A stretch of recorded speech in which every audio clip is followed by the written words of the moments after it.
Hello, my love, and welcome back to the Energy Expansion podcast. I am so incredibly excited to be here with you as always. And this is going to be a really fun conversation.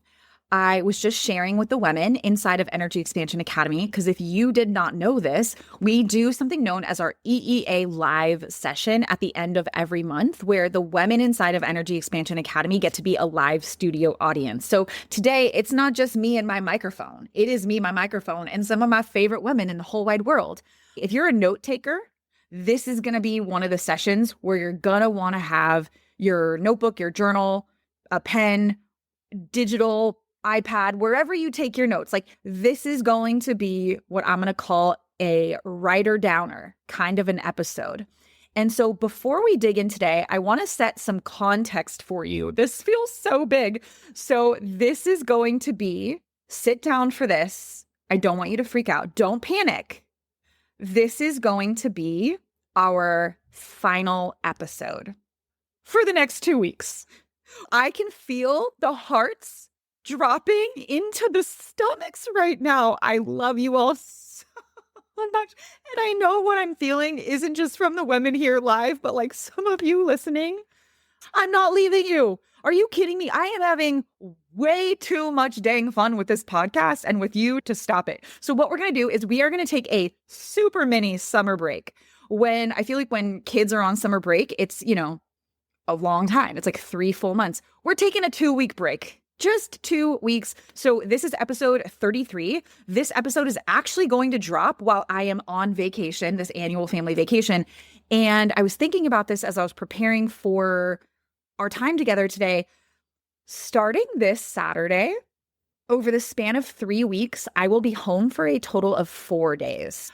I don't know if in the history of my 38 years of being on the planet, I have ever been away from home for that long, which I'm really excited about. I love adventure. I love exploring.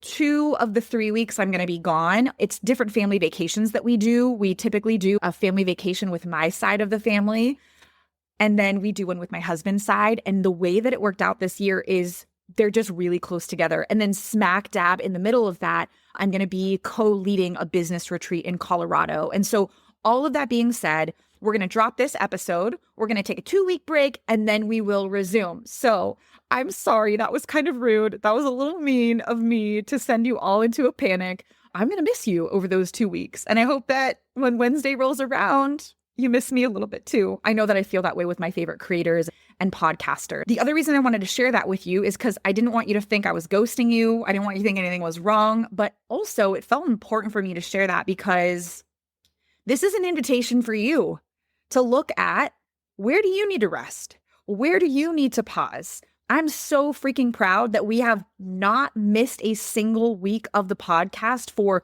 33 weeks, and also trying to make it happen while I'm traveling so much. It just doesn't feel good, and it doesn't feel aligned in my body. It feels like it would create a lot of unnecessary stress and chaos in my mind, in my body, and also like in my calendar. And I don't need that. And you don't need that. So I wanted to share that with you for all the reasons, but also to invite you into, is there anything that you're wanting to tweak or refine? Something you need to put down for just a week or 2? That's okay. You can be really consistent, and you're allowed to take breaks. That's what I wanted to share with you there.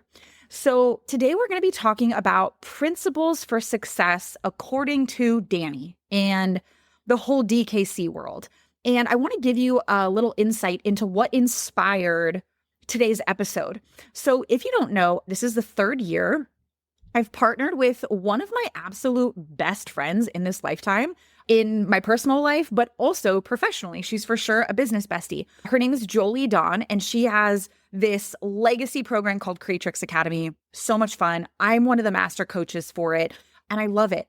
This partnership started 3 summers ago. She had a coach that she was co-leading with who had stuff happening in the personal life, health-wise, and could not do it. And the timing worked out where I was like, hey, I can help you.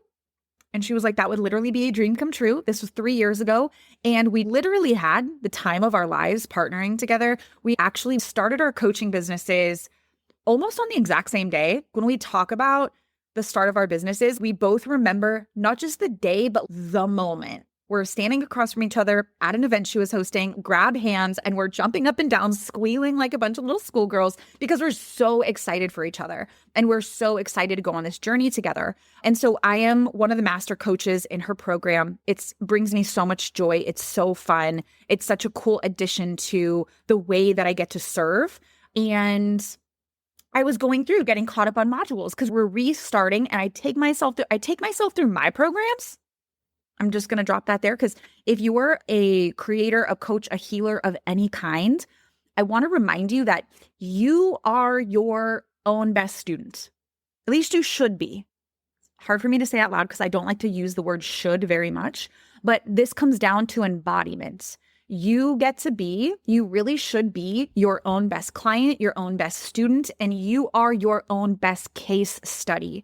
If you're in the early phases of starting a business, you are probably your first case study, which is great, right? Like you're going to take yourself through the things you're teaching. So I am a student of my own work. I have a login to my own course, Energy Expansion Academy, and I will log in and I will listen to modules on the go, and I will listen to my own grand rising activation and evening hypnosis and energy shifting, all of the things, all of the magic. And so because I am a head coach in this program, I am taking myself through the modules yet again. And we're kicking this journey off. And one of the things that we were talking about today inside of the program was principles for success for that particular body of work. And as we were in that conversation, as I was receiving that for like the 10th time, I started thinking about what are my own principles for success? And I don't even know how many I wrote down. I just started taking notes and thinking about what has attributed and been the greatest contributors to my success, my joy, my fulfillment, not only in business, but in life. And so I'm going to share some of what I wrote down for you today. And I want you to be in the inquiry around what are your principles for success. And I would honestly love for you to share some of those with me. I'm here to teach you, to pour into you, but I am smart enough to know that I don't know everything. I'm not the end all be all. I love learning from you as well. So feel free to share those things with me and let's dive in. So the very first one is your energy and your mindset are your greatest assets. What does that mean? It means this understanding, this realization that you having and experiencing the most extraordinary version of life out here in your 3D reality, you having everything that you could possibly desire in your personal life, professional life, income, health, wellness, partnership, travel, adventure, all of the things that matter to you, it all starts as an inner game. There's a quote that I have. It's a Daniism. It's a Dani quote. It's something I created many, many years ago, and I'll see it pop up on my social media, like on my memories every once in a while. And it is probably one of the smartest and accurate things that has ever come out of my mouth. Like I see that, I'm like, yeah, you go, girl. Like that's still true 7 or 8 years later. And the thing that I said that I love so much is that your energy and your mindset are the greatest contributors to your success. So take care of yours. Take care of your energy. Take care of your mindset. Because at the end of the day, it all comes back to that. Your strategy for success begins in your inner world. So that's number one. Your energy and your mindset are your greatest asset. It's like the end all be all. It's your edge. It's the thing that makes you you. It's the thing that is going to really honestly determine the quality of your life, the quality of your choices, the quality of your experiences. Number 2 is self-mastery is magic. Oh my goodness. And I didn't always know this. I really don't even think I fully grasped this at the start of my business. Like this is something I've been in business now. As we near the end of this year, it'll be 13 years. And I think that this is something I really started grasping and like understanding the bigness of 6 or 7 years ago. And what I mean by this is the more you know yourself, like really truly know yourself, the more successful that you become. So how does one get to know themselves? It's important that you spend time in solitude, that you spend time in your own, here we come back to, and what I was noticing was as I was compiling these for you, they're in really no particular order. Like they're all equally important. But naturally, as I was typing these out, I was like, oh, these actually build on each other, right? So self-mastery is understanding the way that you're uniquely wired.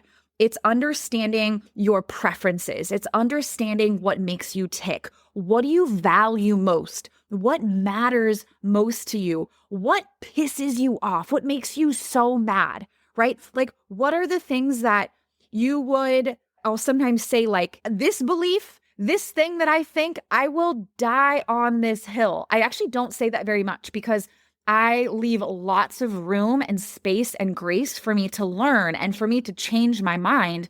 But there are certain things that I really, truly, with every fiber in my being, believe that it will not change until the day that I die. Like one of the things is, I was saying this to someone else the other day.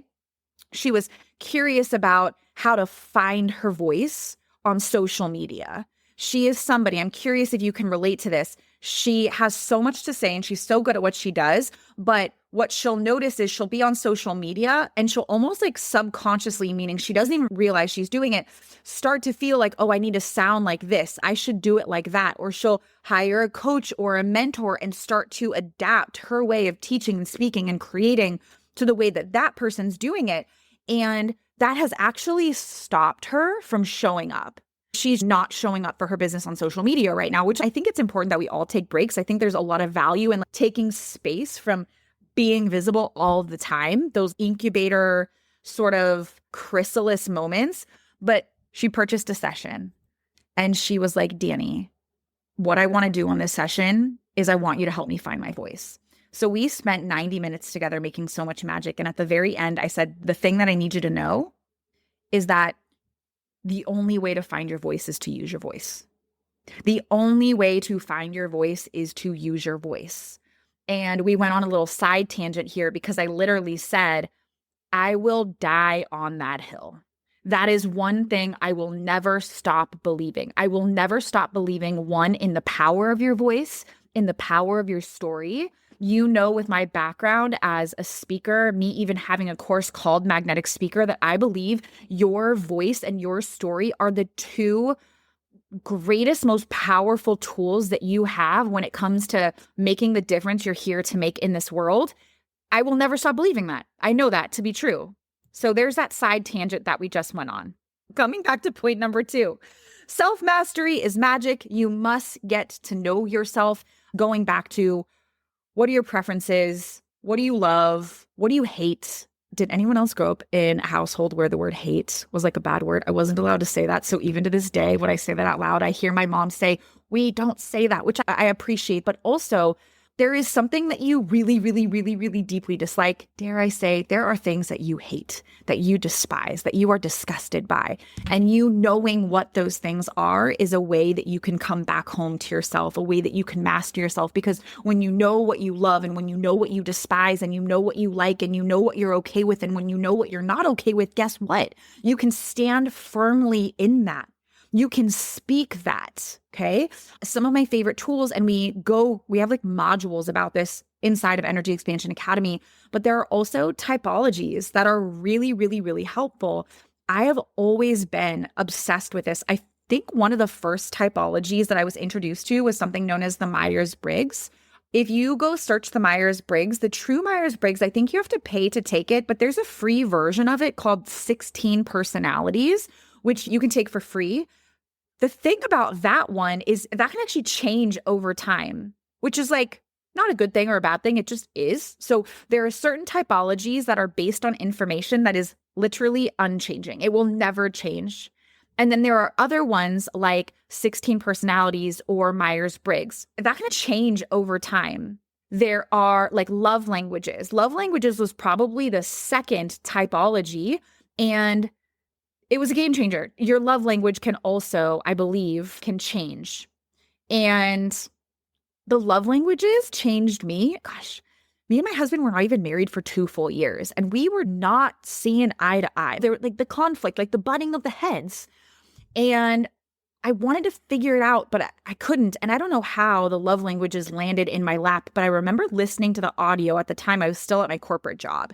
And I remember commuting, at a long commute. So I finished the book quickly, and it was absolutely mind blowing because I didn't know until I read that book that my top love languages were words of affirmation and acts of service. And his top love languages are quality time and physical touch. And having that context, I was finally able to say, oh, this is why I'm feeling disconnected from you. This is what I am needing. This is how I give and receive love. And I was able to start asking for that. And here we are 13, 14 years later, and I can communicate that because I learned that about myself. And I can feel when we're getting out of alignment, and because of how freaking simple it's. Are you familiar with the love languages? It's so simple. It's acts of service, words of affirmation, quality time, gifts, and physical touch. There's 5 of them. And this can actually apply to your children, your coworkers. I think that they might be different for your coworkers. Like you're not allowed to touch employees. So there might be a different set, but this is for a romantic relationship. And so the more you understand yourself, the more joyful, happy, successful, fulfilled you're going to be in literally every area of your life. So those are 2 examples. Human design has been a game changer, literally changed my life, understanding my human design. I connect very, very deeply with my human design. I have some clients and friends who, when they look at their human design, they don't feel that connected to it. That's totally fine. Astrology. So human design, astrology, and gene keys are never going to change because they're rooted in your birth information. It's like a snapshot at the time of birth. I feel very connected to human design. I feel very connected to my gene keys. What's interesting is I don't actually feel very connected to my astrology. My birthday is April 5th, which has me be an Aries. And so that's my sun sign. My rising sign is a Virgo. I feel way more like a Virgo than I do an Aries. And if you go down the rabbit hole of astrology, there's different reasons why you may or may not connect with certain parts of it. So I wanted to give you those examples because when it comes to self-mastery, you could literally tap into self-mastery by spending time in solitude, spending time alone, being with your own thoughts, right? Deciphering the difference. Oh, this feels big. And this is going to bring us into point number 3. Understanding the difference between your inner critic and your intuition. We all have an internal voice. And that feels like a little tricky because we actually have more than one internal voice. We probably have lots of different internal voices, right? And the 2 most common ones, I do believe there's more than 2 of these, but there's going to be the inner critic, which is connected to fear, your ego, maybe little remnants of inner child, the part of you that is afraid and wants to protect you. And then we have your intuition. These voices are speaking from 2 completely different energetic frequencies. And so you getting really attuned to which one is which and knowing how to respond, what to put down, what to move through, and what to act on is going to be a literal game changer. And all of that comes back to this concept of self-mastery. That was number 2. Number 3, DKC Principles for Success, is the importance of developing self-trust. Interesting, because as I'm scrolling through these, every single one of these, if you notice, and the actual podcast is going to be audio only, but as I'm doing the visual, you probably know this about me, I talk with my hands.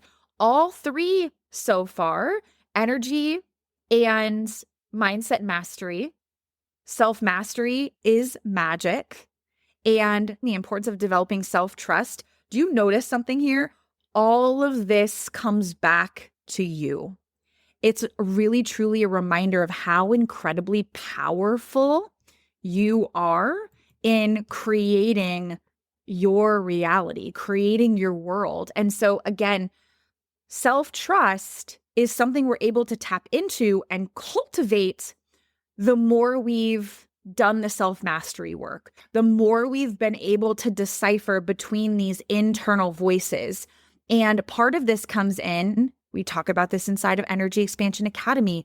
There are different ways that your intuitive and really, I want to go as far as saying psychic superpowers work. It's so interesting because even I feel like I've been very tapped into all of these things around self-trust and self-mastery and energy and mindset within myself for so long. And clearly I'm passionate about it because I built an entire business as these things being the cornerstone, the foundation. But even to this day, I sometimes fight with myself. I fight with my intuition. I resist the way that God wants to speak to and through me.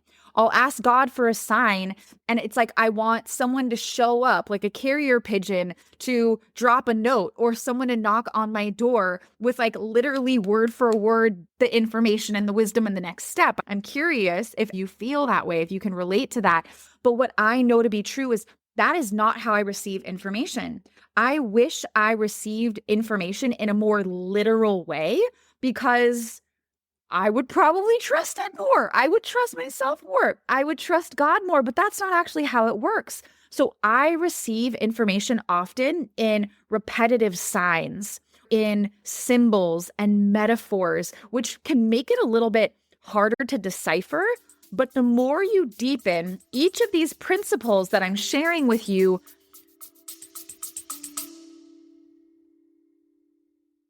all right, love, real quick pause because I have to tell you about something that is truly life-changing. If you've been in my world for any amount of time, then there is a 99.9% chance that you have heard me talk about Energy Expansion Academy, which is my signature group coaching program where I teach the exact tools, rituals, mindset shifts that helped me create a life that goes beyond my wildest dreams and has transformed the lives of hundreds of women that I've had the honor of serving. And for the first time ever, it is now available as a self-paced experience. That means you get to move through this powerful transformation on your own terms, in your own timing, and in full alignment with your life. This is for the woman who's ready to shift her energy, elevate her mindset, and finally become the most confident, fulfilled, and successful version of herself. Without the hustle, without the overwhelm, and without the second guessing. If you've been feeling the nudge to join us inside of EEA, then this, my love, is your sign. You'll find the link in the show notes or just DM me EEA on Instagram and I'll personally send it your way. Now, let's get back to the episode that you came for.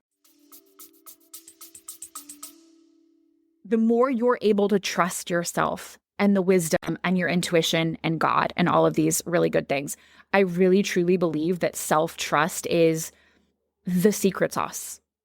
It's the secret sauce to success, right? Because when you deeply trust yourself, you no longer outsource your power.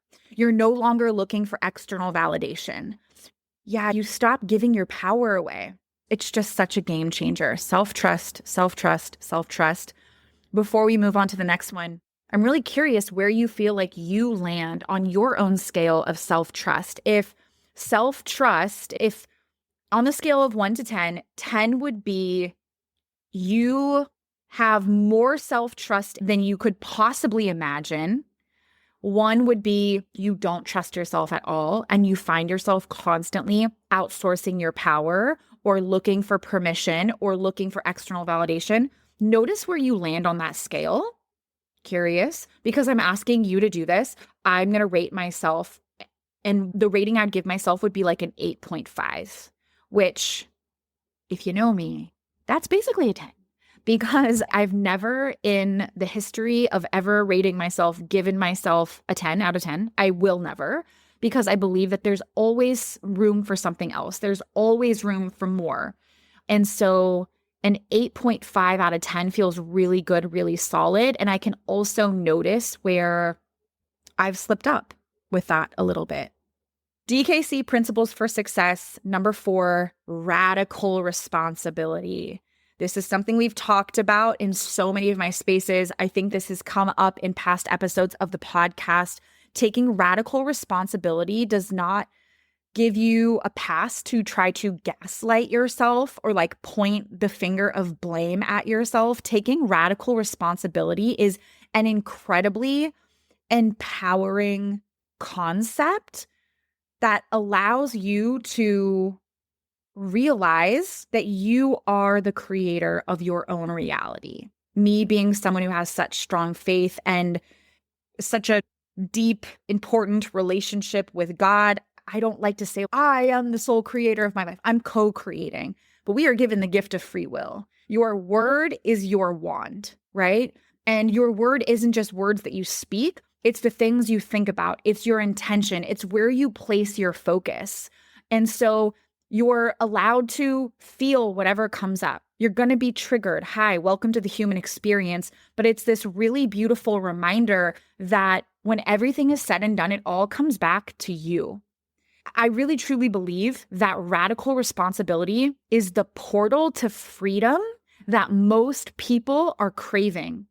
This feels really big. Super early on in my business, and I've done this multiple times, I will do market research. If I want to create something new, or it feels like my business and the way that I lead is evolving, I like to get a pulse check with my community. And so I'll do market research in different ways. I'll have one-to-one conversations, I'll have group conversations, I'll create a form and send it out to my audience, I'll use Instagram stories. And one of the things, I always ask a question when I'm doing market research: what do you want more than anything? Is always a question that I ask. And over my almost 13 years of having conversations, there's different things that come up, but there are very common through lines. And one of the through lines of the deepest desire of the women I work with is freedom.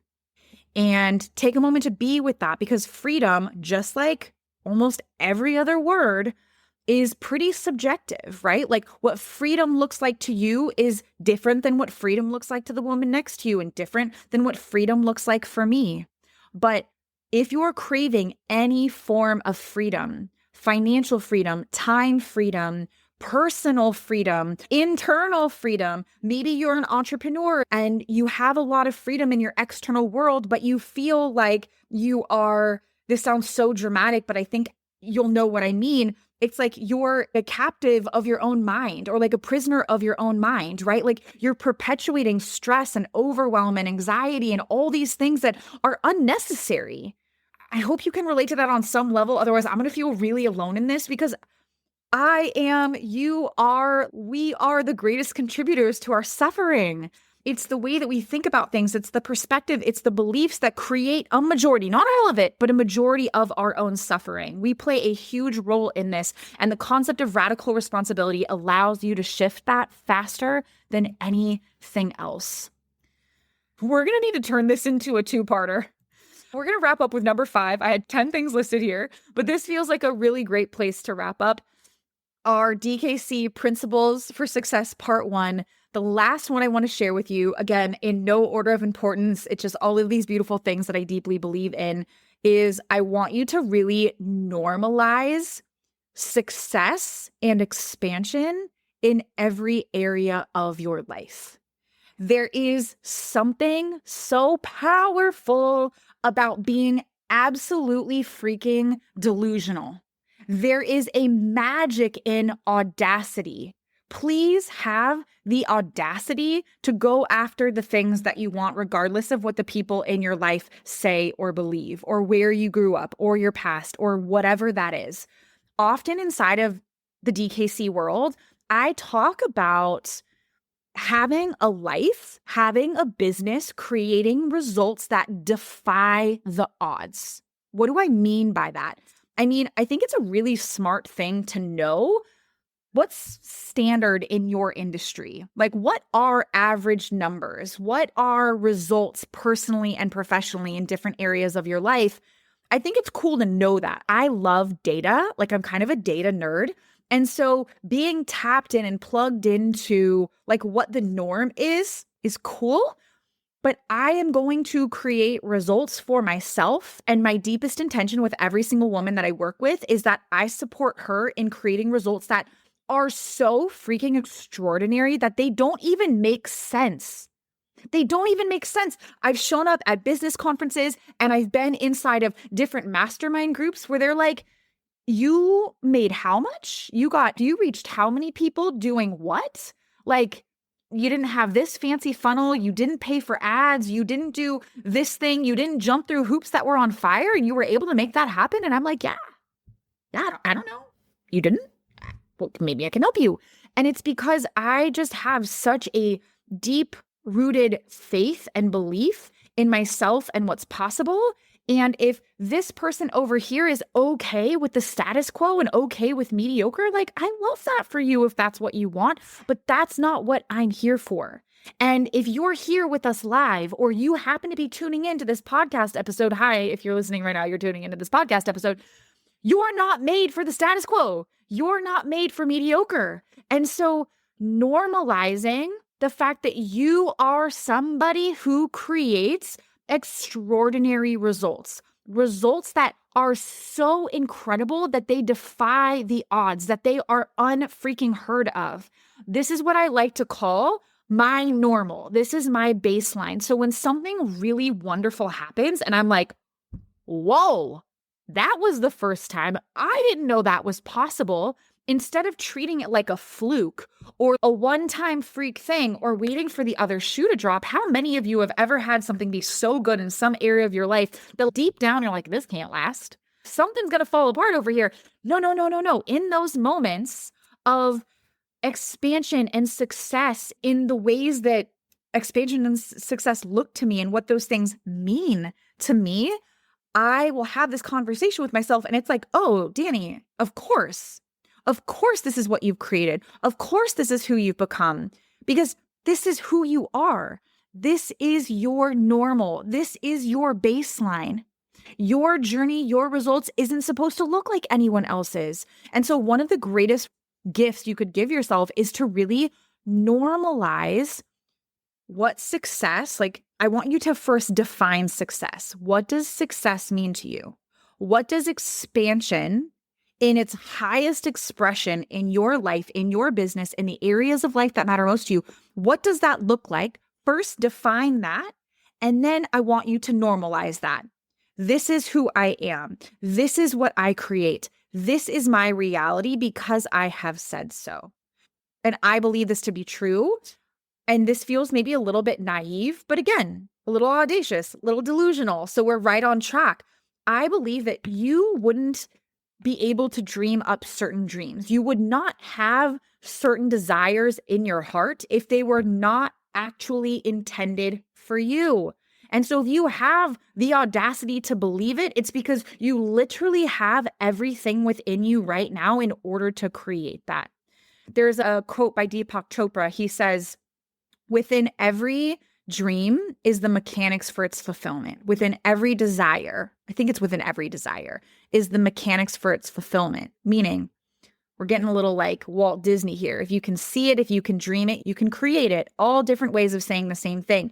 And I think that there's something a little, again, maybe cliche, naive, if we will, about those sayings.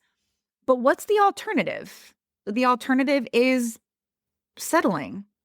The alternative is being okay with less than what's actually meant for you. And I am not available for that.